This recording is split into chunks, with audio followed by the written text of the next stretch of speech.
أعوذ بالله من الشيطان الرجيم. او یو حقیقت چې ما ورته سوچ کړی دی هغه ده او په دې به خفه کېږو نه. نن سبا اکثر ټول نه اکثر دا ځوانان هم هغه شان ځوانان نه دي کوم چې پخواني وو. نو هغه چې دا فلمونه وګوري، دا ډرامې وګوري، ټیک ټاک یې وګوري، فیسبوک وګوري، بیا دوی دا پېښې کوي. په دغه پېښو کې بیا دا ښځه زوروره شي، دی هېڅ هم پاتې نه شي، نه کور کې مقامي، نه په معاشره کې څه قدر او قیمت وي. ځکه چې هلته د پېښې د نورو خلکو کولې، یو غریب پکې وښویېدو، نه د دین شو او نه د سادین شو. د سړي یو مقام په کار دی په کور کې، سره د دې چې دی به د دې ښځې او بچو سره محبت کوي، سره د دې چې دی به خوش اخلاقه وي، سره د دې چې دی به نرم خویه وي، خو د ده به یو روب وي، د ده به یو مقام وي، د ده به یو ځای په کور کې. او د دې دا مطلب نه دی موږ کې بله مسله دا ده چې کله داسې قسمه خبره وکړي، یاره وایي ښه لکه اجازت یې ورکړو چې سهار ماښام یو غرب وها. د دا مطلب نه دی.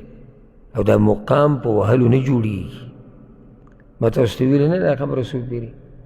نن خو ته ښځه وایې ستا قدر کوي، او چې بوډا شي بیا به دې غربوي، بیا به تا غربوي.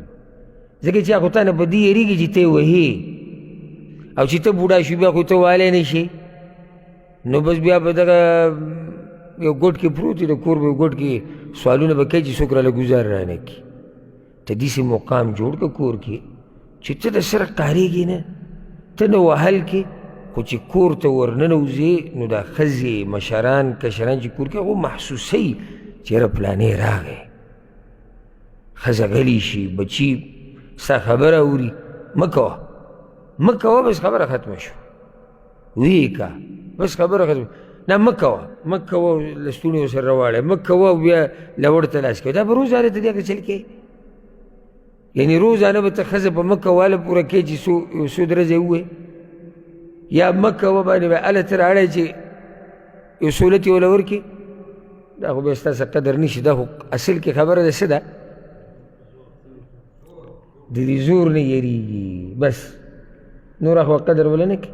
نو خاوند له پکار چې د هغه په کور کې یو مقام وي، او دا مقام په دروند خوی سره جوړېږي.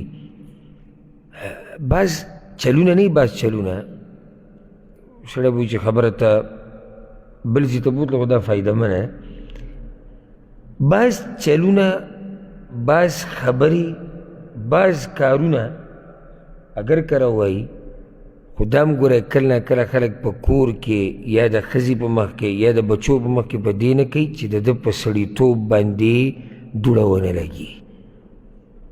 کله داسې هم سړی کوي. نو ځان نه حکیم جوړ که، هوښیار د ځان نه جوړ که، سوچ کوه چې دې خبرې د لاسه زما لږ یعنې مقام ګډوډ کېږي، د دې خبرې د لاسه زما مقام درنېږي کور کې، نو دې ته پکې سوچ کوه. دا چې سړی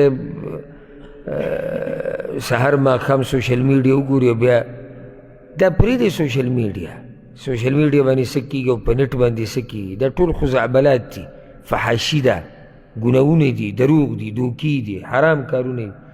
راشه قرآن او حدیث ته د هغې مطابق ژوند تېر کړه، نو ژوند به دې مزېداري سره د عزته. نو دا خاوند چې کله د ښځې سره د حد نه زیات فري شي، د حد نه زیات، او چې کینی بس د کوي دا بس زما د زړه ټوټه ده، او که دا نه وه زه به مړ وی. صحیح ده، سړی د ښځې سره مینه کوي، خو لږ ساعت مخکې مه ووایي که نه بعض خبرې بعض کارونه څه ټیمه پورې سړی نه کوي، یا څه کې نه کوي چې لږ سړی په دغه کې پاتې شي. هر ځای کې دا زما د زړه ټوټه ده، او دا چې څه عزت زه قربانوم، او به دا قسمه خبرې به یې ورځو ته دا ښځه وایي زما طلاقه که زه ستا طاقت ګورم، ځکه نري ما طلاقه که. نو د ده نه بیا اسمان لري او ځمکه سخته، طلاق ورکولی نه شي، او ښځې وله چیلنج داسې ورکوي که ته نري طلاق راکه.